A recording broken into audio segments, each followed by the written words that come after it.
What's up, y'all? It's 2014. It's my first video of the year. I'm excited to get things rolling. And there's some good stuff to talk about that happened this week, with CES and stuff. So, we're going to talk about Titanfall 6 versus 6 player count, Total Rock Studios' newest announcement, Evolve, and Sony's CES announcements. And you can skip to any topic you want to listen to in the description. So let's get this thing going. Respawn Entertainment revealed that Titanfall will only have 12 human players on the field at once. That's 6 versus 6 for team games. The rest of the field will be made up of AI, and all will be able to control Titans in follow or guard mode. Vince Impello replied to fans saying that the 6 versus 6 player count felt best, and the AI bots are there for those who have trouble scoring points against capable human players. It's kind of weird because the AI in this game remind me of creeps in MOBAs. Like they're just there. They get in the way and you shoot them and you get points from them, or you gain money or whatever. Like in Awesome Knots, the creeps are there just so you can score solars or money in that game and stand behind them while the turrets shoot them down so you don't get damaged. They're just your own personal bodyguards basically that don't really do anything else. And so when I think of what Vince Impello was saying with these AI, I'm just kind of like, that doesn't sound too appealing. That comparison aside, because I know that comparison is not strong, it's just what it reminded me of. They're gonna have a lot of trouble creating an AI that feels human, so that you won't be able to tell the difference. Because if the AI are there to give players who can't beat humans a fair shake at scoring points, how bad are the AI gonna be? I guess it all depends on what game modes they put in, because I can't imagine something like that working in a team deathmatch setting, But then again, who says they have to include bots during other game modes? So that could be an option. Then again, this is all supposed to be just one big game with story and multiplayer intertwined, which that's going to be a challenge on its own. So you have the story and the multiplayer all smashed together. Then you have 6 players on each team trying to complete whatever objectives they're going to do. And then you have the bots kind of there doing the same thing. You can't coordinate with them. Maybe you can tell them what to do, and they can spawn their own Titans and control them however they feel. I don't know. I think things can get a little crazier that way, because if the bots can't really move with you and respond with you, what are they there for? Obviously for the points and whatnot for people who aren't very good, but they're almost just like dead weight bodies just getting in the way. I guess it makes a little bit more sense when you think about what that means for the opposing team or people who oppose you. The bots will get in your way as you're trying to finish the objectives, as well as the humans. But as far as the team aspect, what are they going to do on your team? They're bots. They're going to be thinking on their own, and they're going to be thinking within a certain set of systems confined and created by Respawn. So there's going to be no thinking outside of the box for them. They're going to think only in the box Respawn contained them in. So I don't know. I don't like it. I don't like the idea. I wish there were more players. I feel like Titanfall is one of those games that you look at it and the battles look big. They look glorious. They look freaking fantastic. And then you realize, oh, it's only 6 versus 6. Like, it looks like one of those games that could be 12 versus 12 or 8 versus 8 even. But it looks like something that it's just bigger battles with big robots. And I guess part of the reason they're limiting it to 6 is probably the robot aspect, the Titans. But still, maybe it's just because I've been playing Battlefield and I'm used to seeing a lot more players on the field at once. Probably if I was playing Halo which is natively 4 versus 4 most of the time, maybe 5 versus 5 depending on the mode, but mostly 4 versus 4. It's 6 versus 6 would sound a little bit more appealing, but Titanfall just looks like a game where you just play with a lot more people. So I don't know. I won't say it's gonna be bad. I mean, there's still gonna be human players. I just wonder how all those dynamics will work at the end of the day. Turtle Rock Studios, the folks who made Left 4 Dead, announced a new game, a science fiction multiplayer co-op game called Evolve. In this game, 4 players are alien hunters, and 1 other player is a monster that grows in strength as the matches continue. The hunters have their own skills and ability, while the monster is extremely powerful. Without reading the Game Informer issue, which the game was revealed in, that's about all the details I have at this point. So it's safe to say that this sounds like it could be pretty good. If we think about what Left 4 Dead was and what Turtle Rock did with that, I can definitely imagine how much fun this game could be. I was actually imagining scenarios as I was thinking about this game, and my mind can only conjure up Left 4 Dead settings and stuff, but I'm thinking about controlling the big monster and having 4 people trying to destroy me, or being one of those 4 people trying to destroy the monster, and I'm like, yeah, that could be pretty fun. I like the sound of that. I think what's so exciting is that everyone is a human. It's not like the monster is this AI and then you jump into a game with 4 other people and you just try to destroy this AI. It's like, no, that's a human, and he can think for himself and do things that AI probably wouldn't think to do. So that's gonna be crazy. So it's never gonna feel like the same game. And if there's matchmaking and you're playing with friends, I think that's even more exciting. Taking on different people who are using the monsters sounds like it could be a lot of fun too. You drop into a game with 3 of your other friends and you just take out random monsters, whoever you're paired up with, and they're gonna act differently every single time.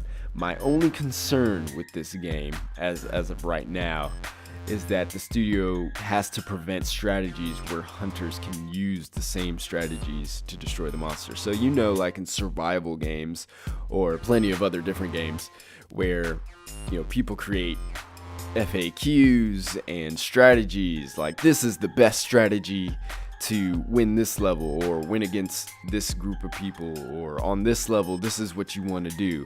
You want to stand here in this corner and have another person positioned up here, and they'll never be able to get to you. And it's not even like glitches or anything like that. It's just the way the maps are designed and the way certain characters can move that allows for certain strategies to be exploited and whatnot. And there's probably gonna be some of that in the beginning, which they'll probably patch out. But I hope they're actively thinking about that, because this is one of those games where that could happen. And it could actually happen with the monster too, where the monster can get people in a certain area and they're just indestructible. Totally impossible to beat. So I think if Turtle Rock can stay away from situations like that, which I'm pretty sure they did okay with that in Left 4 Dead, but considering these are all humans, it could be something totally different. But if they could stay away from that, that's gonna be a great multiplayer game. And it sounds like it just could be quick fun too. Like, you don't have to spend so long playing the game. It's just like, hey, I got about 45 minutes to play. You guys want to hop in and play? Yeah, let's do it. And bam, you're playing. There's a lot of details missing at this point, but there's a lot of hope for this game. It sounds like it could be something that's a lot of fun.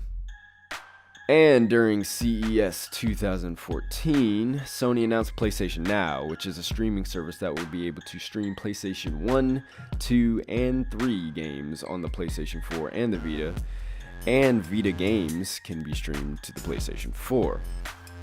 They showed off the technology during the conference using The Last of Us and Beyond Two Souls, and there have been many reports saying that it functions, it works. The price of the service wasn't mentioned, but Sony says you'll be able to rent games or create a subscription to play games, which I'm assuming is similar to what GameFly does in terms of subscriptions. The beta for the service is scheduled to start at the end of January and is planned to launch in the summer of this year. That's 2014, in case you forgot. Sony also announced a cloud-based TV streaming service, one that has no name at the moment. You'll be able to stream TV programs on several devices, including iPads and smartphones, view on-demand programs, and have DVR functionality. Again, no prices were announced. So I have to ask this question. Is the PlayStation 4 no longer a game console because they're including TV programming? I'm just saying. I just had to poke fun at the people who say that Xbox One isn't a game console when that's what it does. Now, I will say Microsoft didn't market their TV and game console thing correctly, but if anyone didn't see this coming from Sony, which is a multifaceted company and one that just happens to sell TVs, your eyes must have been closed. PlayStation Now sounds like a great idea. I really like the idea. I was thinking Sony and Microsoft should adapt digital rental services for their platform, so it's great Sony is taking the first step in this direction. I'm shocked that GameFly hasn't gone in this direction already. GameFly would super benefit from digital rental. I would be on top of that like crazy. It would also cut the cost of subscriptions, I would assume, at least by a little bit, since they don't have to deal with physical copies. I mean, if we take the example of Netflix and its disc base versus the online subscription is cheaper than the disc base, though the online service focuses more on TV shows and older stuff, while the disc-based subscription does keep up with current movies. So that may play into how the pricing model works too. But regardless, I'm pretty sure digital GameFly would be a little cheaper in its subscription.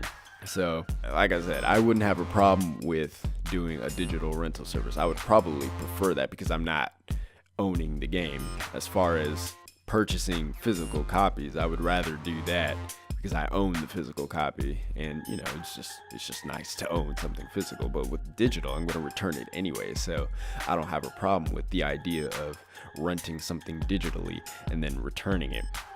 I just hope the price is right. This isn't going to be a cheap service, and if they include it in with the PlayStation Plus subscription, which I highly doubt they would do that, but if they do, then there's even more reason why they started charging $50 a year for it, even though maintaining a strong service requires money regardless. And anyone else notice the ads popping up on the PlayStation storefronts? I'm just saying, don't forget Sony is a business. So, either way, I've never owned a PlayStation 1 or 2, so I'm looking forward to dipping back into those back catalogs. I don't need to own digital versions of those games because they're old, and just having a digital version of an old game just sounds weird. Because who knows where it's gonna go. I'd rather have Final Fantasy VIII disc. I'd rather have those discs. I'd rather have that than the digital version. It just doesn't sound right as far as old games are concerned. You know, they weren't tainted by the digital age. You know, they were just the discs, and that's the way they should stay. I do like the idea that the games will be fully functional, like they will have multiplayer enabled. What I am concerned about, though, is running a multiplayer through the initial multiplayer servers, and then it's being transferred through another server, which is the streaming server. So you got the multiplayer server going, and then it's pushing information through the streaming server, and that should be pretty interesting. Unless they somehow find a way to bypass all of that. That sounds like it could get real interesting really fast. But here's the thing we all have to remember. This is an online service. It's all online. And we've seen how the PlayStation 4 launched. It didn't launch smoothly. Not at all. And we've seen how Battlefield 4 launched. And that was just a single game. This is an entire online service for a console, which as it stands now, has about 4 million units. This thing plans to launch in the summer. By that time, who knows how many it will be. I mean, with the launch of Watch Dogs coming and other games and stuff like that, the install base will be bigger. That's the bottom line. So the only thing Sony needs to focus on is making sure this thing works. I don't care if they get one game out in the beginning. If they launch with just, I don't know, Final Fantasy VII, they gotta make sure this thing works. No downtime. None of this, we weren't prepared for the amount of people stuff. Be prepared, Sony. Think about all those who long for backwards compatibility. Then think about those who won't know they want it until they have it. Overcompensate. That's what Sony needs to do. They have to overcompensate on this. The install will be bigger by the summer. Sony, make sure you have what it takes to launch smoothly. Don't settle for fix it later. Don't settle for all that patch nonsense. Make sure you have a good first impression. That's it for today. Thanks for listening. Appreciate you watching. Let me know what you think about all this in the comments. Love to hear from you. So see you later.